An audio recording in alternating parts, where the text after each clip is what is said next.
So physical properties का trend तो almost more और लेस बॉन्डिंग और पीरियोडिक से हमें आइडिया होता ही है। तो फिजिकल प्रॉपर्टी में जो सबसे ज्यादा है वो ये टेबल का ऑब्जर्वेशन बहुत जरूरी है। तो ये ग्रुप 13 की टेबल है, ठीक है, बोरोन फैमिली की, जिसमें हमने सभी चीजों को डिस्कस किया है, ऑब्जर्व करने की कोशिश की है कि एटॉमिक रेडियस का क्या ट्रेंड है, और you can say ionisation energy, first ionisation energy का क्या ट्रेंड है, इलेक्ट्रोनेगेटिविटी का क्या ट्रेंड है, डेंसिटी का क्या ट्रेंड है, melting point, boiling point and E naught values also, क्योंकि sometimes reducing and oxidising power पे भी बात हो सकती है। नाउ अब हम अगर डिस्कस करें तो what we can say, yes ionic radius भी देखना है और इलेक्ट्रॉनिक कॉन्फ़िगरेशन में कोई एक्सेप्शन सेम ग्रुप में होता नहीं है, तो ये भी हमें ऑब्जर्व करना है। अब देखो सभी चीजों को स्टेप बाय स्टेप देखते हैं, ठीक है। Let's observe this stepwise. Okay, see अगर हम ट्रेंड देखें एटॉमिक रेडियस का, तो देखो 88 से 143 इंक्रीज हुआ, बट 143 के बाद ये डिक्रीज हो गया 135 पे, लेकिन उसके बाद फिर इंक्रीज हुआ है और उसके बाद फिर इंक्रीज हुआ है। मतलब अगर हम इसे लिखें ट्रेंड को कि आप इसे इंक्रीजिंग या डिक्रीजिंग ऑर्डर में लिखिए, तो इंक्रीजिंग ऑर्डर में क्या होगा, 88 देन 143 देन गलत हो गया। तो अगर इस ट्रेंड को हम लिखें तो हम कैसे लिखेंगे, तो हम इसको ऐसे लिखने वाले हैं 88 देन 135 देन 143 देन 167 देन 170। तो ये ट्रेंड होगा हमारा किसका, एटॉमिक रेडियस का। तो आपको एक्सेप्शनल ट्रेंड भी पता होना चाहिए एज वेल एज आपको ये भी पता होना चाहिए कि इंक्रीजिंग एंड डिक्रीजिंग ऑर्डर क्या होगा। तो मैं तो बोलूंगा आप इस ऑर्डर को लिख ही लो, ठीक है। तो इसको मैं ऐसे कर देता हूं कि थोड़ा ज्यादा विजिबल हो जाए आपके लिए, इसको थोड़ा सा ऊपर और इसको थोड़ा सा इधर, ठीक है। तो देखिए, तो सबसे अगर हम देखें तो बोरोन के बाद कौन आ गया, बोरोन के बाद आया गैलियम, गैलियम के बाद कौन आया, एल्यूमिनियम, एल्यूमिनियम के बाद कौन आया, इंडियम, और इंडियम के बाद कौन आया, thallium. This is the trend for atomic radius. Now अब डिस्कस करते हैं आयनिक रेडियस। तो अगर हम आयनिक रेडियस का ट्रेंड देखें तो व्हाट वी कैन से, आयनिक रेडियस का ट्रेंड देखते हैं। आयनिक रेडियस में +3, जनरली +3 पूछा जाएगा जो ग्रुप ऑक्सीडेशन स्टेट होती है। तो +3 में जो बोरोन है दिस इज 27, इसका रेडियस सबसे छोटा है। उसके बाद अगर हम बात करें तो एल्यूमिनियम इंक्रीज हुआ, फिर गैलियम, फिर इंडियम, फिर थैलियम। तो this is very very important point कि क्या हो रहा है, जस्ट रेगुलर इंक्रीज है, कोई एक्सेप्शन नहीं है। यानी आयनिक रेडियाई में जैसे ही 3 इलेक्ट्रॉन चले गए तुरंत ही नेट इफेक्टिव न्यूक्लियर चार्ज में इंक्रीज सेम है, पुअर शील्डिंग का इंपैक्ट नहीं आ रहा। तो you can understand very well कि यहां रेगुलर है, boron then aluminium then gallium then indium then thallium, right. Now अब हम देखते हैं आयनाइजेशन एनर्जी का ट्रेंड, कि आयनाइजेशन एनर्जी का ट्रेंड क्या है। तो देखते हैं आयनाइजेशन एनर्जी, हम चेक करेंगे फर्स्ट आयनाइजेशन एनर्जी। क्या चेक करने वाले हैं, फर्स्ट आयनाइजेशन एनर्जी चेक करेंगे। तो आयनाइजेशन एनर्जी तो देखो रेगुलरली डिक्रीज होनी चाहिए, तो चेक करते हैं। सबसे ज्यादा आयनाइजेशन एनर्जी है बोरोन की, सबसे ज्यादा आयनाइजेशन एनर्जी किसकी है, बोरोन की।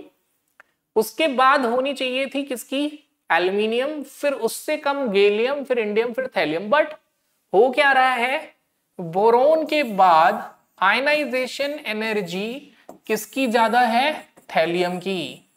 सी वेरी इंपॉर्टेंट पॉइंट, बोरोन के बाद सीधे थैलियम, ठीक है।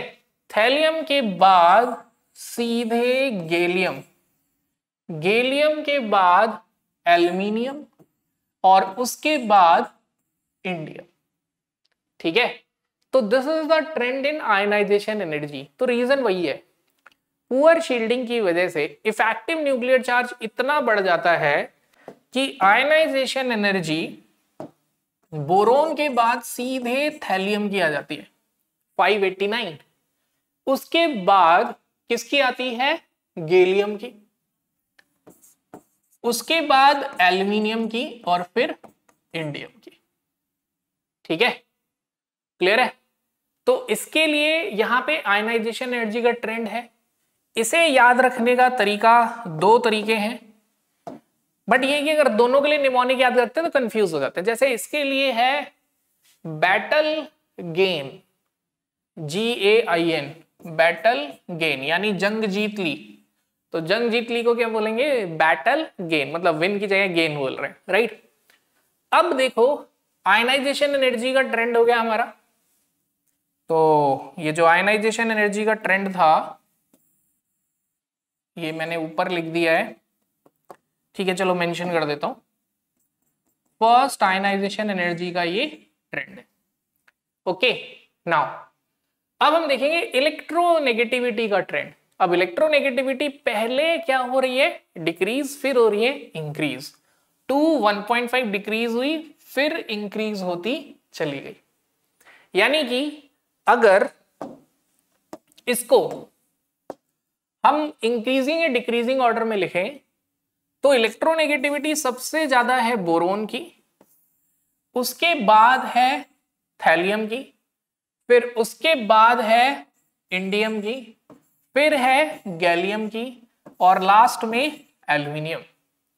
ठीक है, यानी कि क्या ऑर्डर है यहां पे? सबसे ज्यादा है इलेक्ट्रोनेगेटिविटी बोरोन की, फिर थैलियम की, थैलियम के बाद इंडियम, इंडियम के बाद गैलियम और गैलियम के बाद एल्यूमिनियम। ठीक है, तो ये है बैटल गेन और ये है, इसके लिए वर्ड है बैटल इन गली, बैटल इन गली। ठीक है, तो इलेक्ट्रोनेगेटिविटी का ऑर्डर क्या है? बैटल इन गली। हालांकि कुछ स्टूडेंट्स ने मेरे को बताया कि इसके लिए आप बैटिंग वर्ड भी लिख सकते हो, BTING, बैटिंग भी बोल सकते हो। और कुछ स्टूडेंट्स का कहना है बैटल इन गेल, मतलब आपके ऊपर है, जो इजीली याद हो जाए। बट रिवाइज इसलिए करना है क्योंकि कंफ्यूजन ये ना हो जाए कि बैटल इन गेन है या बैटिंग है। और ऑल्सो एक स्टूडेंट ने और बताया था मेरे को,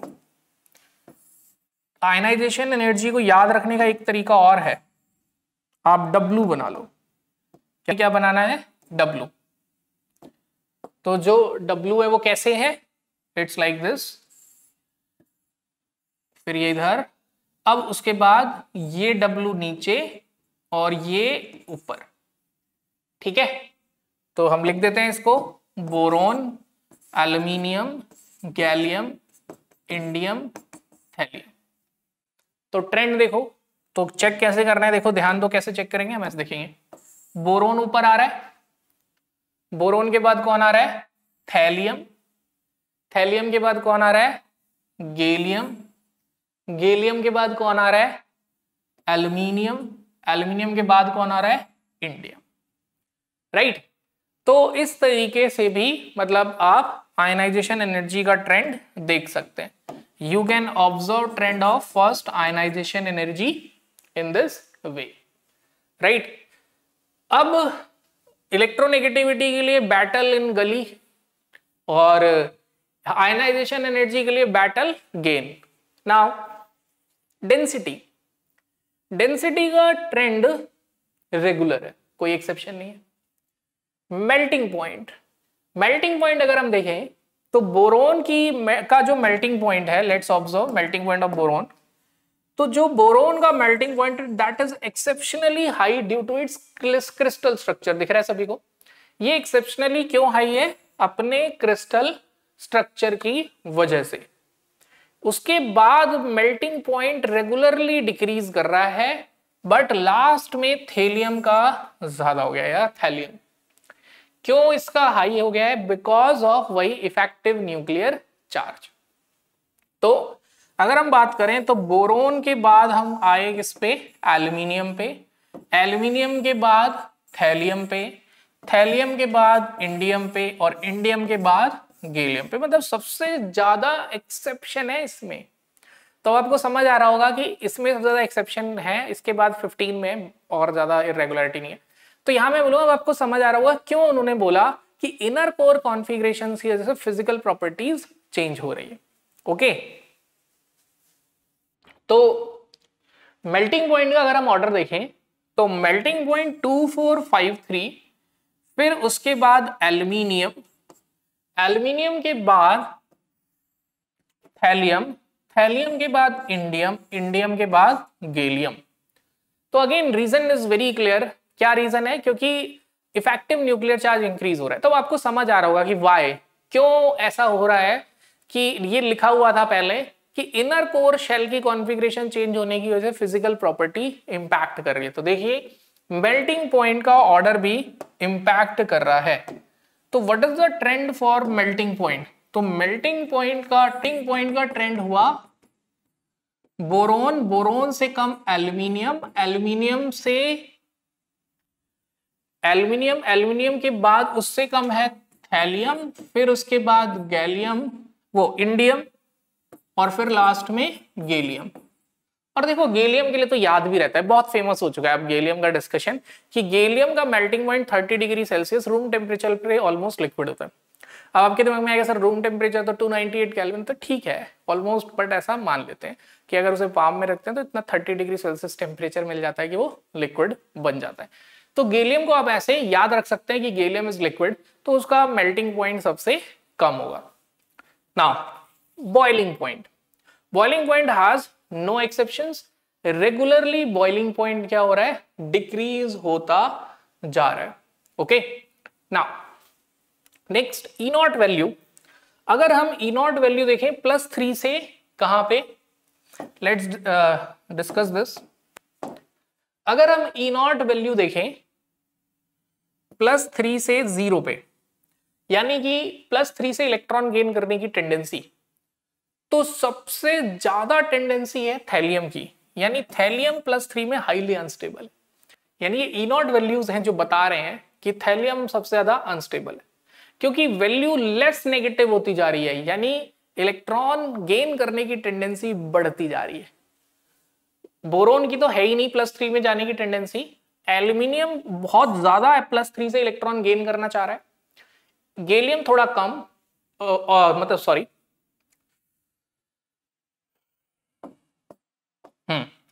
तो अगर हम देखें ई नॉट वैल्यू -1.66 है, तो हम क्या कहेंगे? इसकी वैल्यू सबसे कम है, यानी एल्यूमिनियम +3 से इलेक्ट्रॉन गेन करना नहीं चाहता।